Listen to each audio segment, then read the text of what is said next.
Hello everyone, hope you're doing good. तो आज something that we wanted to discuss was of course the Ukraine and Russia issue that is a lot in the news lately and हमने सोचा कि क्यों ना इसी पे discussion की जाए थोड़ी सी एंड लेट अस अंडरस्टैंड कि एक्चुअली में ये पूरा सिनेरियो क्या है and what is happening and what can probably happen. So basically, as aspirants, you should be concerned about that this topic one belongs to international relations. Second, this is very important because the article that we are choosing today वो 31 जनवरी का है 31 जनवरी का है. That is 13 days back because इस article के अंदर पूरी back story है ऑफ द इशू एंड ये इससे पूरा एक्सप्लेनेशन मिलता है हमें कि एक्चुअली में सिचुएशन क्या है. So anyone who wants to understand, किसी को भी अगर समझना हो वो फ्रॉम द बेसिक्स कि क्या सिचुएशन है and how did this situation emerge, ये मतलब ये कैसे एमर्ज हुई situation, he or she can watch this article and learn from it. Hope you like this article, so let's go on with it. तो first of all हमें समझना पड़ेगा कि यूक्रेन जो है, यूक्रेन की जोग्राफिकल लोकेशन समझनी पड़ेगी हमें. It basically lies in between Russia, ये रहा Russia, and NATO states. NATO states मतलब कौन से हो गए, यहाँ पे ऊपर फ्रांस है, जर्मनी है, देन नीचे ग्रीस है आपका. So on the in the comment section below आप लिखना ज़रा नीचे कि which all are the nations that belong to the NATO states. तो साइड में पोलैंड, ऊपर बेलारूस, नीचे आपका क्राइमिया है जो 2014 में रशिया ने एनेक्स कर लिया था. So first of all we have to understand कि जो यूक्रेन की जोग्राफिकल लोकेशन है और जो पोजीशन है वो बहुत ही ज़्यादा फेवरेबल है for Russia. Why? Because it is direct access to the NATO states. मतलब it lies on the border, so every border state is very important for any country in that matter. ठीक है, तो हमें सबसे पहले समझते हैं कि what is the problem.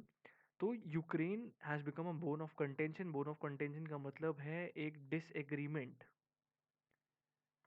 Disagreement का point in Moscow relations with the West, with Russian troops massed near the border and the NATO forces on standby in case Russia attacks its neighbor. ठीक है, तो Russian Ukrainian forces have been patrolling the border in the east and the north. तो ये रहा north, ये रहा east. East और north में जो यूक्रेन की फोर्सेस हैं, मतलब एग्जैक्टली यहाँ पे वो प्रेजेंट है. North including the Chernobyl in Ukraine. So ये रहा चिरनोबिल. चिरनोबिल डिजास्टर जो हुआ था वो यहाँ पे हुआ था. It lies on the border of Ukraine and Russia, so that is why it becomes very important city. Now the crisis, अब जानते हैं हम हिस्ट्री, ये कैसे एक्चुअली स्टार्ट हुआ. The history of the crisis began in mid दिसंबर में start हुआ ये, when Russia told western powers that it had a list of demands. ठीक है, तो रशिया की एक लिस्ट ऑफ डिमांड्स थी. ठीक है, लेट अस अंडरस्टैंड कि डिमांड्स क्या थी. पहली डिमांड थी इनकी कि इनको चाहिए था वेस्ट से, वेस्ट मतलब हम नेटो कह सकते हैं, West is equals to NATO कह सकते हैं हम इस केस में. NATO in writing to stop further eastward expansion of NATO. तो फर्दर ईस्टवर्ड एक्सपेंशन रोकने के लिए इन्होंने नेटो से कहा ऑफ नेटो का फर्दर ईस्टवर्ड एक्सपेंशन नहीं होना चाहिए, और ये इनको राइटिंग में चाहिए था. ठीक है, ये तो पहली डिमांड थी. दूसरी डिमांड जानते हैं क्या थी. दूसरी डिमांड इनकी ये थी, removal of NATO troops from Poland and the Baltic states. तो पोलैंड और बाल्टिक स्टेट्स में से they wanted to remove the NATO forces, मतलब नेटो फोर्सेस वहां से चली जाएं, इनकी सेकंड डिमांड है. थर्ड डिमांड इनकी ये है, the possible withdrawal of US nuclear weapons. US nuclear weapons को यूरोप से हटाना, यूरोप से हटाना, ये इनकी थर्ड डिमांड है. Among the most important demands, Ukraine should never. और फोर्थ डिमांड है कि यूक्रेन को कभी भी नेटो ज्वाइन नहीं किया जाना चाहिए. नेटो ज्वाइनिंग लिख देते हैं never. Ukraine should never be allowed to join NATO. ठीक है, among the most important demands, the US and the West have ruled this out. तो बेसिकली क्या है, जो यूएस है उन्होंने ये डिमांड, लास्ट डिमांड तो उन्होंने रूल आउट कर दिया है, क्योंकि वो नहीं कंट्रोल कर सकते किसी कंट्री को या रोक सकते हैं किसी भी कंट्री को to become a part of NATO, मतलब उनका तो अलायंस ज़्यादा स्ट्रॉन्ग ही हो रहा है, so why would they stop this from happening. तो उन्होंने ये मना कर दिया। The two sides are negotiating in Paris in presence of interlocutors from France, Germany, US and Russia. तो France, France, Germany, US and Russia, ये लोग discussions कहाँ कर रहे थे स्टार्टिंग में? पेरिस के अंदर, ठीक है, जहाँ पे फ्रेंच प्रेसिडेंट जो थे इमानुएल मैक्रोन, उन्होंने भी बीच में इंटरवीन करने का सोचा and to act as arbitrator, जिसे हम कह सकते हैं मीडिएटर या कह सकते हैं। तो बेसिकली आपको समझ में आएगा कि रशिया ने 4 डिमांड्स रखी, उसमें से फोर्थ डिमांड कि यूक्रेन को कभी भी नेटो का पार्ट नहीं बनना चाहिए, बनने देना चाहिए नेटो को, वो तो टोटली नेटो ने मना कर दिया कि हम ऐसा होने नहीं दे सकते, ठीक है। तो अब आपको समझ में आएगा कि इनकी डिमांड्स पहले मानी नहीं गई। So we right now have an action, ठीक है, एक्शन वॉज डिमांड, ठीक है। हर दुनिया में जितनी भी जियो पॉलिटिक्स हैं, it happens on the basis of action and reaction forces. World war two happen like this, and all the wars or anything that happens because of this. So first action है Russia का, there are 4 demands that Russia have put, तो ये Russia का action है। इसके reaction में जो होगा अभी, that will be understood by us. तो फर्स्ट रिएक्शन तो इसका ये हो सकता है कि फोर्थ डिमांड जो है इनकी, दैट हैज़ बीन कैंसल्ड और that has been completely negated, कि ऐसा नहीं हो सकता। अब हमें समझना है कि रशिया क्या कर रहा है। अब हमें समझना है कि रशिया ऐसा क्यों कर रहा है, क्यों इसने ऐसी डिमांड्स रखी, ठीक है। तो इन्होंने एक बहुत अच्छा एग्जांपल दिया है ऑफ डेविड रेमनिक, उनकी बुक का एक पार्ट है। उनकी बुक है the Lenin's tomb, last days of the Soviet empire. This is a book written by him in which he quotes Vladimir Lenin saying, "For us to lose Ukraine would be to lose our head. Lose Ukraine is equals to losing head." ये किसने कहा है? ये Vladimir Lenin ने कहा है। Lenin जो first ruler थे रशिया के, Vladimir Lenin. This has been an attitude of rulers in Moscow over centuries from the tsar, ये होते हैं CSR, tsar who ruled Russia before, to the Bolsheviks to Putin. तो पहले सार आए, फिर बॉल्शेविक्स थे, बॉल्शेविक्स, फिर लास्ट में बने पुतिन, प्यूटिन, प्यूटिन कह सकते हैं इनको, यस, प्यूटिन। सो उनकी डिमांड यही थी कि Ukraine should be a part of Russia, from tsars to Bolsheviks to Putin. सबकी डिमांड यही थी। 22 साल का जो रूल था इनमें, सबने यही डिमांड किया था। Putin has sought to restore Russia's influence in the countries that were past part of erstwhile Soviet Union। तो आप सबको पता होगा what was Soviet Union। Soviet Union 1991 में जो टूट गया था, Putin wants to create it back और bring back its glory back। तो इसलिए ये, क्योंकि पहले Ukraine was part of Soviet Union, तो that is why Putin has been egoistic. वो मतलब अपनी ईगो में चाहते हैं कि Ukraine becomes a part of Soviet Union, क्योंकि सोवियत यूनियन 1991 में जब टूटा था तो यूक्रेन उसमें से सेपरेट हो गया था और यूक्रेन बना एक डेमोक्रेसी के एग्जाम्पल, बिल्कुल रशिया जो कि एक कम्युनिस्ट कंट्री है उसके साइड में। तो रशिया ऐसा होने नहीं दे सकता था। दैट इज़ वाई प्यूटिन इतना डिटर्मिंड है कि यूक्रेन को वापस रशियन टेरिटरी के अंदर लेके आने के लिए। अब हम समझते हैं कि Ukraine was the most crucial of the 14 then republics whose control Russia lost when the Soviet Union collapsed in 1991, ठीक है। तो जब सोवियत यूनियन 1991 में कोलैप्स हुआ तो 14 यूनियंस में से, 14 रिपब्लिक्स में से जो यूक्रेन था वो सबसे इम्पोर्टेंट था, ठीक है। It was the second largest economy and the second most populous. तो सेकेंड लार्जेस्ट इकोनॉमी और सेकेंड मोस्ट पॉपुलेशन थी इसके अंदर। सो ऐसे कैसे जाने देता Russia? That is why it was most important. Russians and Ukrainians were one people who shared a single historic and spiritual space, and that the emergence of a wall between them in recent years was tragic. Ukraine disputes Putin version of the history। तो 2021 में Putin ने कहा था कि जो Russians and Ukrainians हैं, they are same people, मतलब एक ही जगह से हैं, हिस्टोरिक एंड स्पिरिचुअली स्पेस वो सेम शेयर करते हैं। And that the emergence of wall, जो उनके बीच में एक दरार सी आ गई है, जो एक वॉल बन गई है, वो बहुत ही ट्रैजिक है, ठीक है। अब एक्चुअली में हमें समझना है कि इसमें हिस्टोरिकल कनेक्शन क्या है। तो हिस्टोरिकल कनेक्शन ये है कि रशिया और यूक्रेन जो है वो 9th सेंचुरी से लिंक्ड हैं, जब किएव जो है वो capital of ancient state of रूस बना था, ठीक है। RUS, रूस, जिसे हम हिंदी में रशिया कहते हैं अब। तो बेसिकली किएव का रिलेशन वहाँ से शुरू हुए। फ्रॉम 1654 हम देखते हैं, 1654 यहाँ पे लिख देते हैं, the two were united by treaty under the rule of Russian tsar. तो यहाँ पे रशियन सार थे, रशियन सार के रूल में ये दोनों सेम जगह थी। They speak closely related languages and later formed with Belarus the Slav core of the Soviet union.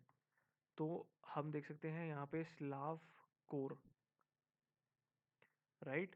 When the Tsar Empire collapsed after the revolution led by Lenin, the Ukrainians created a state of their own and declared independence in January 1918। तो 1918 में जब सार की जगह आया Lenin, तो Ukraine ने अपनी एक डिफरेंट आइडेंटिटी बना ली, एक अलग से स्टेट बना लिया। Although it turned out to be a short-lived, as the Bolsheviks took control over the most Russian Ukraine in 1920। तो 1920 में Bolsheviks ने इसका कंट्रोल ले लिया था। Most 2 year period planted the seeds of independence among the Ukraine people. तो 2 साल तक यहाँ पे यूक्रेन पीपल को इंडिपेंडेंस की जो है वो आदत पड़ गई थी, जिसकी वजह से एक कम से कम सीड प्लांट हो गया था इंडिपेंडेंस का। The Bolsheviks were forced to recognize Ukraine as a separate nation and even grant a pro forma independence to the Ukrainian Soviet Republic। तो Bolsheviks को जब ये समझ में आया तो उनको एक ग्रांट करना पड़ा। क्या ग्रांट करना पड़ा? एक प्रो फॉर्मा इंडिपेंडेंस, प्रो फॉर्मा इंडिपेंडेंस, ठीक है। फिर उसके बाद Ukrainian referendum on December 1991 in which over 90% participants voted. तो जब यूएसएसआर 1991 में आते हैं, यूएसएसआर का जब ब्रेकअप हो रहा था, मतलब वो टूट रहा था, different USSR was breaking up into different republics. तो यूक्रेन ने डिसाइड किया एक मेमोरेंडम के थ्रू कि 90% उनकी पॉपुलेशन चाहती है to break away from USSR, right, from the communist mindset actually। So economics too played a role। Russia could not bear the burden of union without its second largest economy। तो Russia could not settle with this। तो अब ये एक problem थी, because Ukraine को separate होना था, but Russia separate होने दे नहीं सकता था क्योंकि ये सेकेंड लार्जेस्ट इकोनॉमी थी उसकी। So Ukraine second largest economy in Europe too, second largest economy in Europe too. So यहाँ पे इकोनॉमी भी आ गई as a major factor. Has major ports on the Black Sea and shares border with 4 NATO countries. तो यहाँ पे आपको पता लगाना है कि 4 NATO कंट्रीज कौन सी थी जिनके साथ इनका बॉर्डर शेयर हो रहा था। और जो पोर्ट्स हैं ब्लैक सी के अंदर वो भी बहुत इंपॉर्टेंट थे। इकोनॉमिक इंपॉर्टेंस अब समझ में आती है हमें। So basically geographically, economically, historically अगर हम एनालाइज करें तो क्या सिचुएशन थी वो हमें समझ में आया अभी तक आर्टिकल में। Europe depends on Russia for a third of its natural gas, providing enormous leverage to Putin in any dispute with the West, and one of the main pipelines passes through Ukraine। तो अब आपको ये समझना चाहिए कि actually में basically Putin के पास switch नहीं था। Switch in the sense of कि इनकी मेजर पाइपलाइन जो जाती है वो यूक्रेन से जाती है। ये पाइपलाइन सप्लाई करती है 1/3 ऑफ नेचुरल गैस यूरोप को, ठीक है। तो यूरोप इन पे डिपेंडेंट है। यूरोप किस पे डिपेंडेंट है? रशिया पे डिपेंडेंट है for 1/3 of its natural gas. तो प्यूटिन के पास ये कंट्रोल होना चाहिए। He wanted to have this control, he wants to have this control कि अगर कोई डिस्प्यूट होता है यूरोप और रशिया के बीच में तो ये मना कर पाए कि हम आपको नेचुरल गैस आज से नहीं प्रोवाइड करेंगे। तो that is why he wants, actually he already wants so much power and control. तो आपको इकोनॉमिक एस्पेक्ट समझ में आया। फर्स्ट इकोनॉमिक एस्पेक्ट है कि Ukraine is the second largest economy. Second point है इसके अंदर पोर्ट्स हैं, 4 NATO नेशंस के साथ बॉर्डर शेयरिंग है। थर्ड पॉइंट है इसमें अंदर कि जो मेजर पाइपलाइन है it passes through Ukraine which serves most of the European countries, right. तो आपको समझना है how did the west come into picture. तो अब वेस्ट कहाँ से आ गया बीच में, हमें ये समझना चाहिए। तो कोल्ड वॉर से ही ended, NATO expanded eastward by taking 14 new countries including some of the former Soviet Union. तो जैसे ही सोवियत यूनियन ब्रेकअप हो रहा था 1991 में, वैसे ही नेटो ने अपना एक्सपेंशन ईस्टवर्ड करना शुरू कर दिया। 14 कंट्रीज जो थी, 14 I believe 14 new countries NATO का पार्ट बन गई इस ईस्टवर्ड एक्सपेंशन में। ठीक है, तो रशिया व्यूज, अब रशिया को ये अपने लिए थ्रेट लग रहा था and the west was not respecting the non threatening commitments made in early 1990s। तो जब ये लोग आगे बढ़े तो इन्होंने जो नॉन थ्रेटनिंग, क्योंकि रशिया को ये थ्रेट लग रहा था, नॉन थ्रेटनिंग जो उन्होंने बोला था कि हम आगे नहीं बढ़ेंगे, we will just stick to where we are right now, ऐसा नहीं हुआ। अर्ली 1990s में जो बोला गया था, Russia thought it as a threat. Ukraine is not a NATO member, but it has a assurance made in 2008 that it will be eventually be able to join. तो NATO ने बोला था कि यूक्रेन को एक ऑफर दिया था कि इन 2008 कि आप नेटो ज्वाइन कर सकते हो। After pro Russian president was removed in 2014, 2014 में प्रो रशियन प्रेसिडेंट को रिमूव कर दिया गया था। Ukraine has come close politically with the west. तो जब प्रो रशियन, जब आपको समझ में आया कि प्रो रशियन, रशिया ने बहुत कोशिश की थी अपना एक पपेट लाने के लिए यूक्रेन में, बट ऐसा हुआ नहीं था। 2014 में, 2014 के जो इलेक्शंस थे उसके अंदर he lost, the pro Russia leader lost and they closely went towards with the west. It has done joint military exercises with NATO and been delivered weapons including the US anti-tank missiles. ठीक है, this according to Kiev has been done to boost Ukraine's defense after Russia annexed Crimea in 2014 and reportedly provided support to separatists in the eastern Ukraine. तो 2014 में क्या हुआ, जब जो pro Russia candidate था इनका, उसको जाना पड़ा, ही हैड टू लीव, क्योंकि वहाँ पे यूक्रेन में राइट्स हो गए थे and they were against this the president, उस समय जो प्रेसिडेंट थे। तो रशिया ने to tell them of this, to actually उनको सबक सिखाने के लिए या रिवेंज लेने के लिए, उसने क्राइमिया एक बहुत छोटी सी जगह है यूक्रेन के नीचे, अगर आपको यहाँ पे ग्रीन में दिख रहा होगा मैप के ऊपर, इन्होंने क्राइमिया को एनेक्स कर लिया था। एनेक्स मतलब अपना पार्ट बना लिया था by force, right. So Putin says NATO may use Ukraine as a launch pad for missiles targeting at Russia. तो आपको समझ में आएगा कि 2014 से अब कितना चेंज हो गया है। 2014 में क्राइमिया उन्होंने एनेक्स किया, उसके बाद से यहाँ पे सिचुएशन इस एरिया में टेंशन बनी हुई है। बेसिकली अब जो प्यूटिन कह रहा है टू डिफेंड हिज एक्शंस, वो क्या है, वो कह रहा है कि नेटो यूज़ कर सकती है यूक्रेन को एक लॉन्च पैड की तरह किसी भी मिसाइल में जो रशिया को टारगेट करेगी। तो बेसिकली एक वही है कि डर सा बना हुआ है इनके अंदर। डर एक्चुअली में है नहीं, but he just wants to justify his actions, तभी वो ऐसा कर रहा है। Where does India stand on this?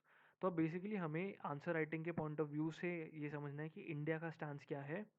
तो इंडिया ने फर्स्ट स्टेटमेंट फ्राइडे मतलब हम कह सकते हैं कि 31 जनवरी को जो डेट थी, वहाँ से फ्राइडे देखने लगा कब पड़ेगा यार।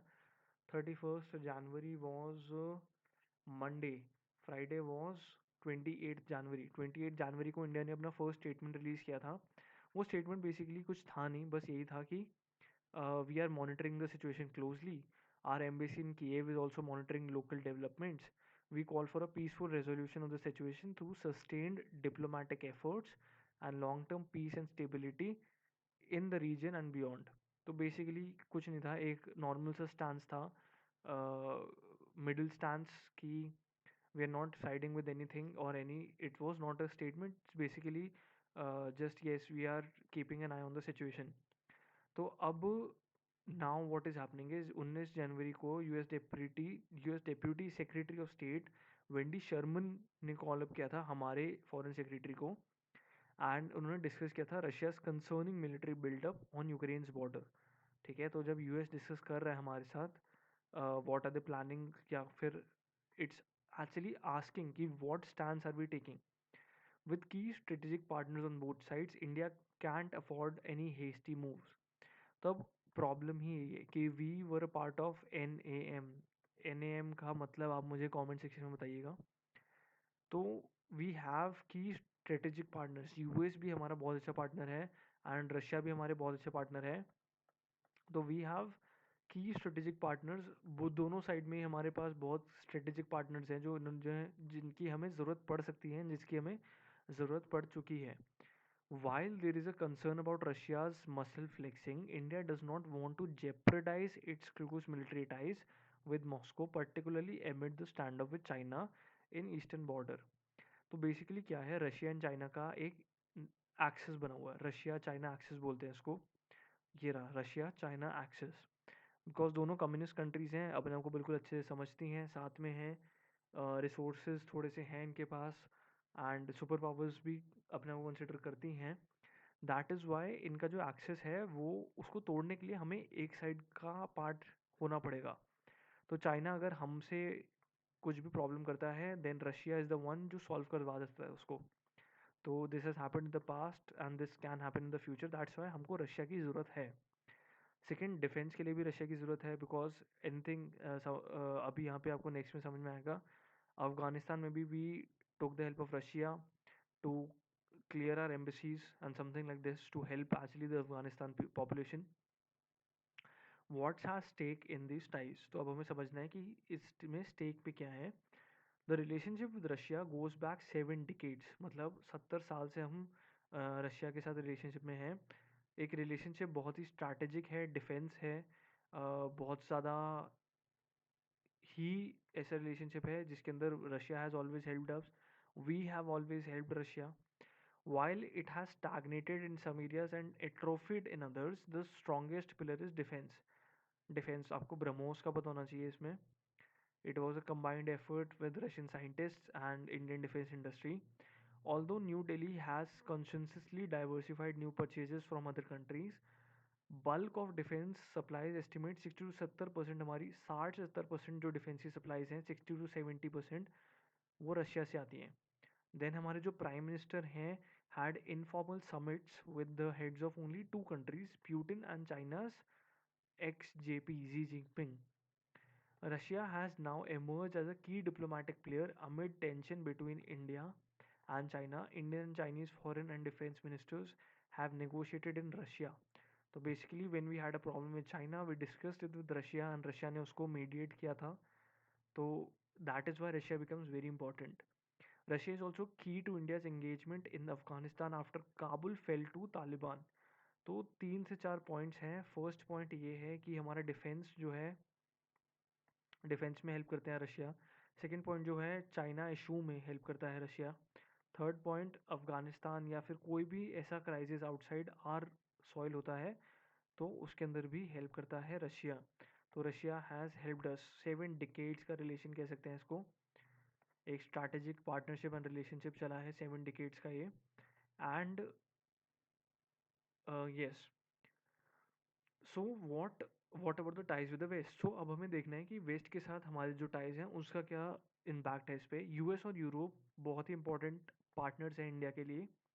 Many American platforms have been used for reconnaissance along the India-China border. Winter clothing for 50,000 troops has been sourced from Western partners. तो बेसिकली अगर हम देखें तो US how important it is for us, कि हिस्ट्री में past में पहले US ने कभी हमारी इतनी हेल्प नहीं की apart from a few areas where we really needed their help. उसके बाद अभी रिसेंटली 50,000 बुलेट प्रूफ वेस्ट जो है हमें वहाँ से मिली है, विंटर क्लोथिंग हमने यूएस एंड वेस्ट से एक्वायर किए हैं. सेकंड जो है, सेकंड चीज़ जो इम्पोर्टेंट है वो है कि अमेरिकन प्लेटफॉर्म्स का यूज़ हुआ था हमारी रिकॉनेसेंस के लिए, मतलब जो बहुत इंपॉर्टेंट पार्ट बन जाता है इन एनी डिफेंस एजेंसी. तो that is Y US becomes important. तो अब क्या हुआ, अब हमें समझना है कि जो रशिया चाइना एक्सेस है वो हमारे लिए कंसर्न कैसे है. India is indeed conscious that a hostility between west and Russia may push Moscow in direction of Beijing. मतलब Moscow will shift towards the direction of Beijing. The west approach towards Russia after annexation of Crimea brought Moscow closer to China, and we cannot let this happen. India has always felt that it was the West that enabled it with Washington's anti-Chinese rhetoric and the collapse of oil prices, making Russia increasingly dependent on Chinese consumption. So जब US ने Russia के ऊपर sanctions किए थे तो Russia went to China for their oil demands and जब ये anti Chinese rhetoric चल रहा था तब भी रशिया चाइना के साथ खड़ा हुआ था. Western analyst see this as a leadership of convenience, friendship, actually friendship of convenience है बेसिकली. जब तक उनके पास रिसोर्सेज हैं तब तक वो उनके फ्रेंड्स हैं, जब रिसोर्सेज खत्म हो जाएंगे तब फ्रेंडशिप भी खत्म हो जाएगी. It has been to between two countries led by strong men. Are there any concerns for India? तो हमें समझना पड़ेगा, हमारे लिए सबसे बड़ी प्रॉब्लम ये है कि apart from having diplomatic ties और वहाँ पे हमारे जो कॉन्सुलेट्स और जो लोग हैं उनके अलावा हमारे पास वहाँ पे बहुत ज़्यादा मेडिकल स्टूडेंट्स भी हैं जो यूक्रेन में पढ़ने जाते हैं. तो उसके लिए हमें इस सिचुएशन पे बहुत अच्छे से नज़र रखनी पड़ेगी, because we can not let anything happen to them. However क्या है कि पैंडमिक में बहुत सारे घर पे थे, they have come to India, has started collecting information on them, part of preparations for possible hostilities as per the government. 18,000 Indian students Ukraine में थे 2020 में, बट अब नंबर कम हो गया होगा क्योंकि वो लॉकडाउन एंड ऑनलाइन क्लासेस की वजह से. तो अब फाइनली इस आर्टिकल में जो कंक्लूजन आता है वो आता है कि इंडिया का स्टैंड क्या है.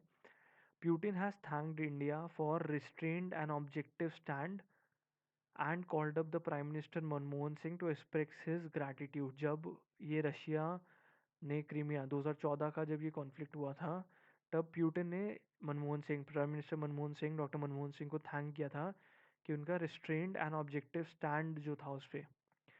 उसके बाद India hasn't issued any condemnatory statements in the western powers as the Western powers are doing. For now, New Delhi is hoping that the situation will resolved by skilled negotiators on both sides. तो we are still looking at the situation कि अब situation क्या turn लेती है. But as we can see on now 13th February, the situation has taken a toll for words. मतलब अभी there are 90% possibility that there is a war that can break out. And yes, this was the situation, this was the whole thing.